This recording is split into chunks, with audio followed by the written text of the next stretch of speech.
Ya que hablamos de Colombia, el fiscal general Francisco Barbosa se refirió a la detención de militares por parte de indígenas en el departamento del Cauca, al suroccidente del país. Dijo que las cosas había que llamarlas por su nombre y que secuestro es secuestro.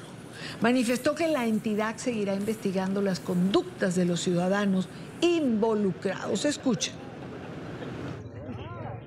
Pongámosle un poquitico de seriedad al país y digamos las cosas con claridad. Secuestro es secuestro. Y no hay las tales retenciones. Ese es una entelequia y ese es un enredo que se le ha venido diciendo al país. Secuestro es secuestro. ¿Y por qué el fiscal Barbosa dijo esto? Bueno, porque el señor ministro de la Defensa, Iván Velásquez, se refirió a la situación a través de su cuenta de Twitter. Y sin mencionar al fiscal Barbosa, citaba los verbos que definen este delito. Decía el señor Velásquez, solo para recordar lo que dicen los artículos 168 y 169 del Código Penal. Y decía, arrebatar, sustraer, retener u ocultar son los verbos que describen el delito de secuestro en Colombia. ¿Cuál es entonces el escándalo? Quiero darle la bienvenida a nuestro primer invitado en la tarde de hoy. Nos acompaña Daniel Briceño, él es abogado, especialista en Derecho Público, es magíster en Análisis Político y Electoral. Daniel, bienvenido, gracias por acompañarnos hoy. Hola, buenas tardes, y Dania, para ti y para todos los que nos están viendo en la tarde. Muchas gracias por la invitación. No, gracias a ti, Daniel. A ver, ¿por dónde comienzo en esta diatriba semántica? Uno se pregunta, Daniel, ¿realmente el problema es de semántica? No, para nada, digamos, aquí el problema es de fondo, porque ahora, aunque el ministro Iván Velásquez lo ha querido convertir en un tema semántico para quitarle o restarle importancia a esta discusión, lo que ha determinado esta devenir de acciones en donde no llaman las cosas como son, tal como lo dijo el fiscal Francisco Barbosa, es que ellos han estado actuando de forma tibia frente a los secuestros que hoy está sufriendo la fuerza pública en Colombia. Y entonces a ellos les da miedo, a ellos pareciera que no les gusta defender la fuerza pública, y cada vez que hay un secuestro, ya sea por parte de un grupo indígena, por un grupo campesino de la fuerza pública, entonces ellos lo que hacen es cambiar el nombre. Y esto es un cambio de fondo, porque recordemos que fue el ministro Alfonso Prada el que llamó cerco humanitario a un secuestro tan grave allí en San Vicente de Caguán. Claro, es que, digamos, ya tenemos una situación que antecedió a esta última que se dio el día de ayer. Y uno se pregunta si no atacar el fondo o distraer el tiempo con esta clase de discusión no envalentona de alguna manera a quienes cometen este tipo de acto. Es decir, si usted retiene a una persona contra su voluntad, usted la está secuestrando. Punto. Es que no es cuestión de interpretación. No, tal cual, no hay ningún tipo de interpretación, pero lo que sí cambia aquí es el tipo de consecuencias, porque aunque el ministro diga que es un tema de juego de palabras, realmente aquí el fondo es que no se aplican las consecuencias legales de un secuestro.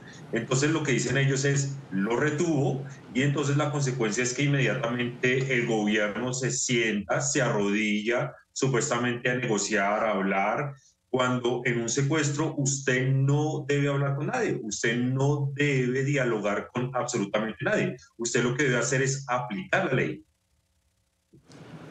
Para eso está la ley, es decir, para ser aplicada, para que la cosa no se vuelva un relajo y cada quien hace o haga lo que quiere o lo que le parezca. El gobierno aduce, Daniel, que intenta negociar, que intenta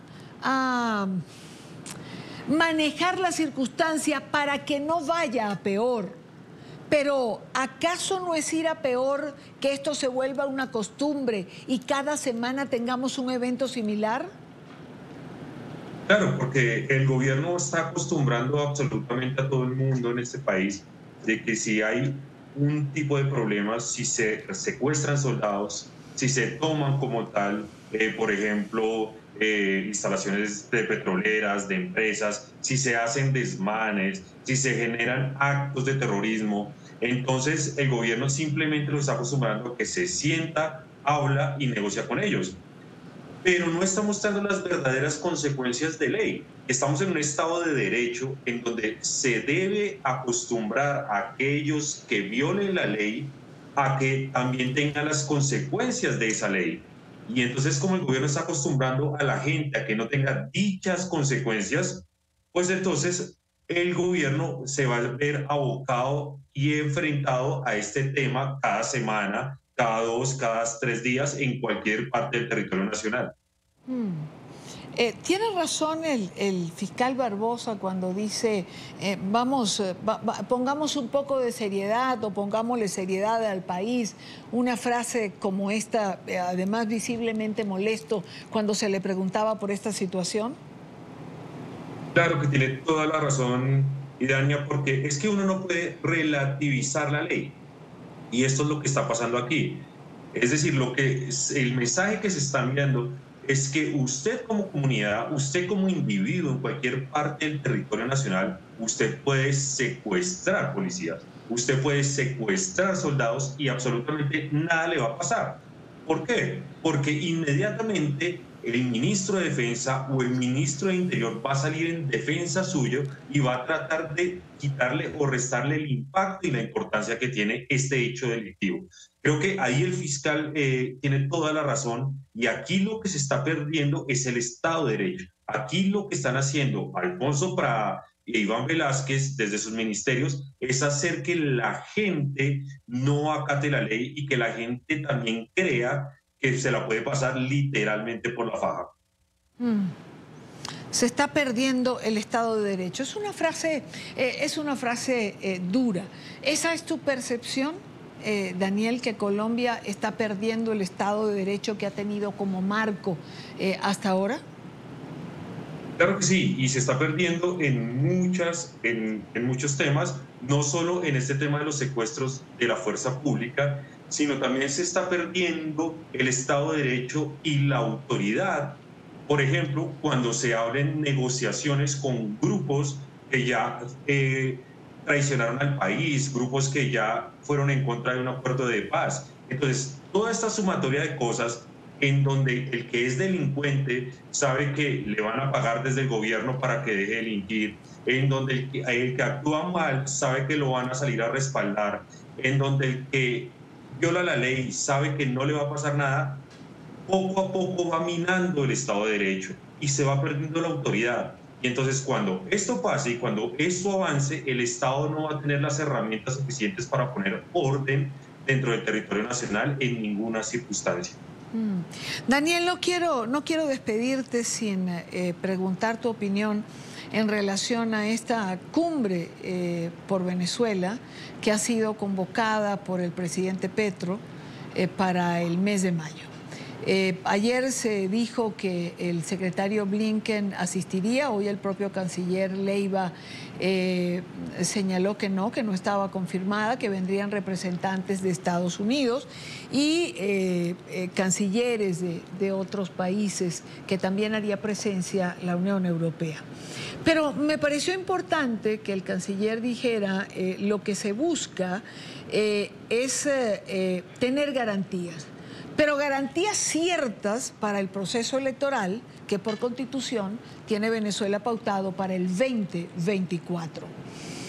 ¿Crees que sea una buena gestión, que sea posible por intermediación de Colombia o de la administración Petro lograr algo distinto de lo que hasta ahora se ha logrado con Maduro? Bueno, en primer lugar, a mí lo que me sorprende es que el presidente Gustavo Petro tiene absolutamente todas las soluciones para Venezuela, pero ninguna solución para Colombia. Aquí en Colombia hay varias alertas sobre el peligro, sobre todo por temas de seguridad y orden público en varias partes del país, que están poniendo o pondrían en riesgo las elecciones del próximo 29 de octubre aquí en Colombia. Sobre eso el presidente no ha dicho nada. Y aquí entonces el presidente está muy preocupado por las garantías de las elecciones en Venezuela, pero está muy poco preocupado por el tema de las elecciones a nivel interno.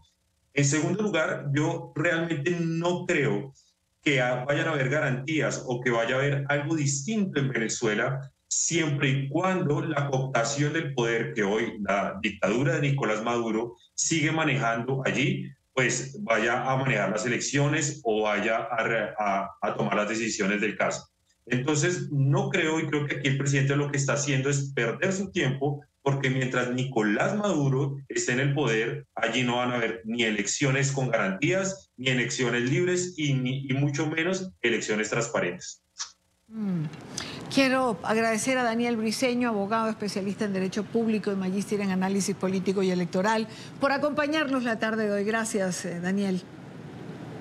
Gracias a ti, Dania, y a todos los que nos vieron aquí en la tarde de NTN 24. Que estén muy bien. Igual, gracias por el tiempo.